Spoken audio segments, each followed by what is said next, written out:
naiinis or nalulungkot.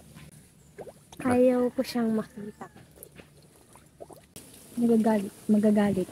Kasi hindi niya nga kami inalagaan yung baby pa kami tapos iniwan niya kami.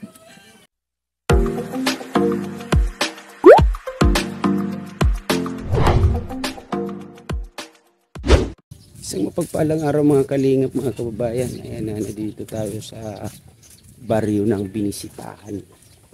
At kumustahin natin sila Jessica at Christina at yung kanyang lula. Sana mga kalingap, mga kababayan, nandito yung kanilang lula.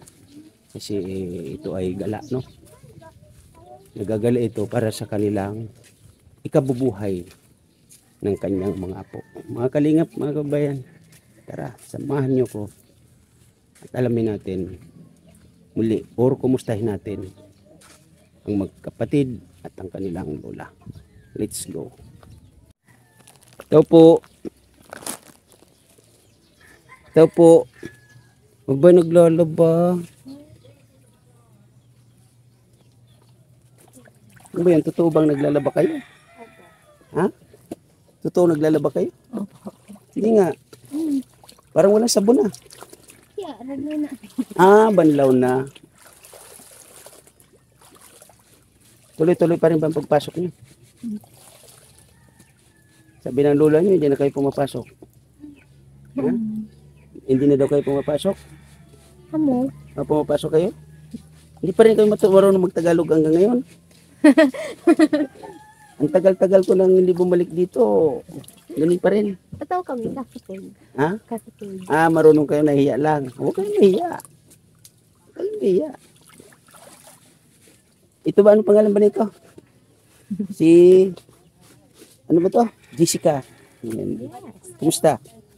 Okay lang. Ayos ah.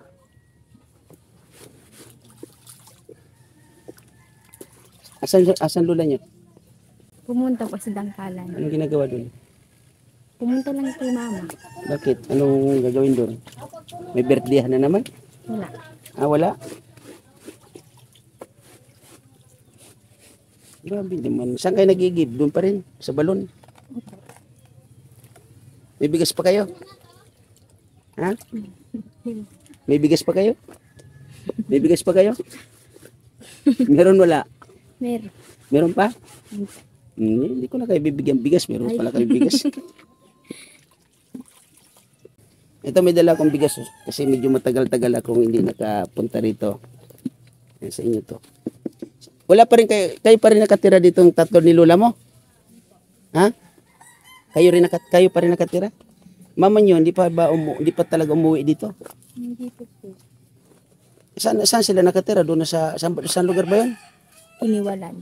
Kiniwalan. Ano ba 'yon? Albay? Opo. Okay. So kumusta yung kusina niyo? Nagawa na ba? Yung bubong? Hindi pa? Hindi pa rin nagawa? Ito yung bigas ninyo, oh. Yung mga kalinga po. Ayan yung bigas ninyo, oh. Pangdagdag ninyo ng pangsaing. Yun mga kalingap, ito yung natin. Na dapat sana noon nung pagpunta natin, yung huling pagpunta natin dito, plano natin na ipagawa to, no? Pero yun nga, dahil sa tapos pa rin tayo sa budget, hindi pa rin natin ito na ipagawa. Ayan o, lumala na. Ayan.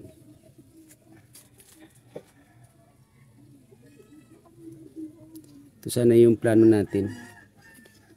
Yan, kasi pag umuulan to mga kalingap, mga kababayan, sin talagang inuulanan na rin sila. Yan.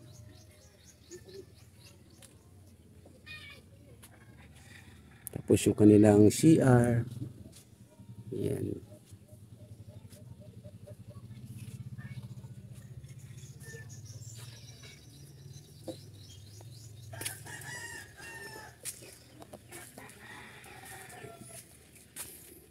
Yan yung kanilang loob. Yan. Loob ng kanilang bahay. Butas na rin pala to. Aba, may liwanag oh. Ano to?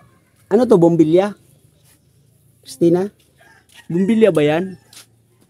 Bombilya yan? Hindi. Ano yun? Ano yun? Butas. Butas? Ay, oo nga, butas na. Tapos ay yung butas.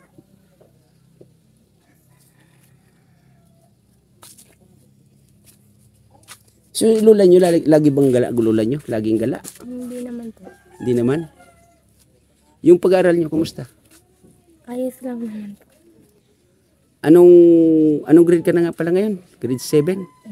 Tapos si Jessica is grade 8.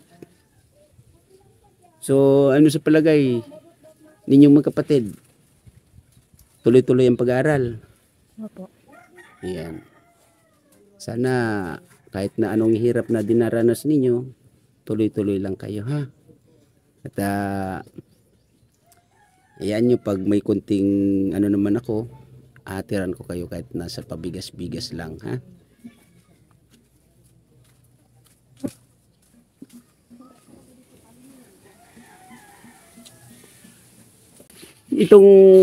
Ito uniform nyo, kayo na rin ang naglalaba. Opo. So, kumusta ang pag-aaral ninyo? Okay lang naman po. Kahit na anong hirap, tuloy-tuloy lang kayo sa pag-aaral. Ano yung napapag-usapan ninyo ng lola nyo lagi? Mag-persige na kami sa. Magpursige kayo pag-aral. Tama yan. Hindi ba, yun nga, hindi ba na, sa palagay ninyo, hindi ba nababarkada yung lola ninyo? Kasi laging wala dito? Hindi naman? Hindi naman. Kaya baka mamaya may nililigaw sa lola nyo. Hmm. Hindi naman? Sa inyo? Wala. Wala? Sigurado? Anong oras kayo nag-umpisa maglaba? Ngayon ang 9. Ngayon lang. Tapos anong oras nyo matatapos yan? Ha? Depende. Kasi parang, sabagay, yan ang pinakamaganda kasi lagi kayong nagtutulungan. Pag umalis ba kayo dito, lagi kayo magkasama ni Christina? Hindi talaga kayo nag-iwalay ng ano? Yung halimbawa, may mga pupuntahan kayo, lagi kayo magkasama niya. Opo. Very good yan. Si mama nyo ba nagkakausap kayo? Nang isang araw, Ano yung napag-usapan ninyo ni mama nyo? wala naman po. Nangangamusta lang. Doon sa ano ninyo, siyempre may mga pangangailangan kayo dito, di ba? Lalo na yung mga pang araw-araw, di ba? Tulad na lang, bibili ng sabon, bibili ng kung ano-ano. Sino yung nagpo-provide niyan? Lola po na. Itong lula nyo talaga. Ito kumbaga lula nyo sa tuhod. So, kaya ginagawa ng lula nyo na laging wala dito. Pag dumarating siya dito, ano yung mga dala-dala niya? Kape. Yung mga ginagamit dito sa bahay. Pero, as in, wala siyang trabaho. Wala naman po. So, sa palagay ninyo, ano yung mga ginagawa niya? Bakit siya nakakakuha ng mga ganon, mga pangailangan niya? Bakit siya nakakapag-provide? Yung nakakakuha siya ng mga pagkain ninyo sa pang-araw-araw. Kasi, ang sabi niyo doon sa una, wala naman nakakatulong sa inyo. Diba? Maliban na lang talaga itong lula ninyo. Sa mga, hindi ko pa kasi sa inyo natatanong, yung sa mga kamag-anakan ninyo, sa side ng mama mo, wala bang nakakatulong sa inyo? Wala. As in talagang isilula nyo lang talaga. Yung sinasabi nyo pagbubukid ni lula nyo, pumupunta pa rin ba siya doon? Opo. Lagi pa rin siya pumupunta doon. Sayang, hindi ko inabot. Anong oras ba umalis kanina? 8. Mga 8 ng umaga. Tapos ang uwi niyan dito, mga anong oras naman na? 8. Ngayon, Minsan, mga 3 ng hapon. mga alas 3 ng hapon. At ayun nga, may mga dala-dala na siya kung ano-ano. Kumbaga tawagin dito is ramo-ramo sa loob ng bahay. Tama? Doon sa mama ninyo, ano yung mga sinasuggest sa inyo about sa inyong pag-aaral? Siyempre, kailangan niya bilang isang nanay ninyo. Ano yung naipapayo niya sa inyo? Ano daw? Pagbutihin daw namin pag-aaral na huwag muna daw mag-aasa. Huwag mo na mag-asawa. Pero sa palagay ninyo, si mama ninyo doon, okay naman yung kalagayan niya doon. Hindi ko alam. Kasi, di ba, ilan na bang kapatid niyo doon? Apat. Apat. Sa asawa niya ngayon, apat ang anak nila. Okay. So talagang, hindi ba talaga kayo umuwi doon sa lugar ng mama mo? Kung saan sila nakatira ngayon? Nung isang taon po, umuwi kami doon. Tapos nung bumalik sila, hindi na kami sumama. So, nung magmula noon, hindi na kayo nagkikita. Nagkakausap na lang kayo minsan sa... Saan ba kayo nagkakausap? Video call. Video call. Okay. Pero doon sa tinatawag na pagpapadala na para sa inyo, na panggastos, ganito, ganyan, wala. Wala. Okay. So talagang yung kumbaga nagsasakripisyo dito is yung lola ninyo. So gaano ba kabait si lola ninyo sa inyo? Sobra. Sobra. So ito si Christina. Ikaw Christina, siyempre, lagi kayo magkasama ni... Sino yung nakakatanda sa inyo? Ako, Ikaw na nakakatanda sa kanya. So ngayon, ilang taong ka na? 16. 16. Si Jessica ay 14. So 2 years gap, no? Si ate niyo ba, yung anong ilang taon na ba 'yon? 18. 18. So yun yung kumbaga sinundan mo. Opo. Kumbaga ikaw nasa gitna sa inyong tatlong magkakapatid. So doon sa tatay ninyo at sa mama ninyo na yun nga nakapag-asawa ng pangalawa is tatlo kayo magkakapatid. Yung sa tatay ninyo, hindi pa kayo kinukumusta? Hindi po.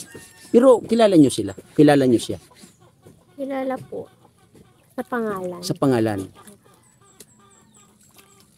As in talaga hindi nyo sila nakita? Hindi po. So para sa iyo, ano yung nararamdaman mo na, yun nga, walang baliwala kayo sa papa ninyo? Para sa iyo, anong nararamdaman mo?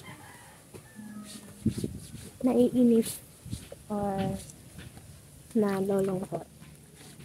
So kung sakasakali magpakita sa inyo yung papa ninyo, anong gagawin mo sa papa mo? Lalayo. Bakit ka lalayo?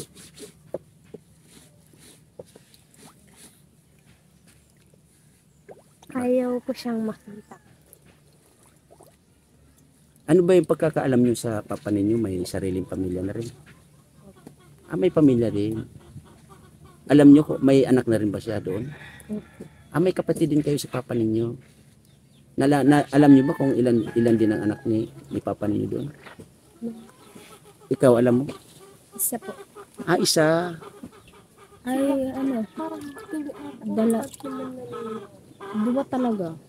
Subakla tapos maisa di ba ganun? Kalas pa lang nung agam sa ospital. Dua po ata. Hindi nyo talaga totally alam kung ilan yung kapatid nyo doon sa tatay ninyo.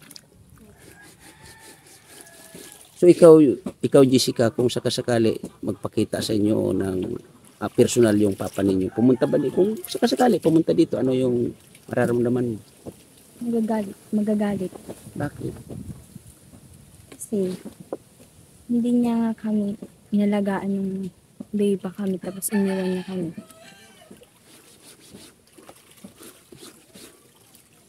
Ikaw, Christina, nung nag-asawa si mama ninyo dito sa pangalawang asawa niya, ilang taon kayo? Nasa 6 ata po. 6 years old ka. Tapos ito si, mga 4. 4. Hindi, siguro. Grade 3, grade 9 ako. Grade 3, 9 ang dad ko ba? kung di kita niya maibakan di para sa to ay balik. So, Hindi kita nagbalik. so parang hindi nyo ganong ano kasi yun nga nagbalik. Nagbalik ka ba ng ano ng school? Kasi po, Siya tuloy-tuloy. isang beses lang siya bumalik. Ay bumalik din siya ng school. So okay. So ikaw dapat Grade 11. grade 11 ka na. So ang layo ng ano sa iyo kasi ano ka ngayon 9 7. 7, di ba? Ang layo, no? So gurang ka na pala. So kahit ganyan, hindi seryosong tanong, no. So kahit ganyan yung ano mo, hindi mo iniisip na kumbaga yung sa edad ng pag-aaral medyo na late ka, hindi mo na iniisip. Basta ang importante sa iyo Yung makapag-aral po. makapag-aral at matapos kung ano man yung mararating.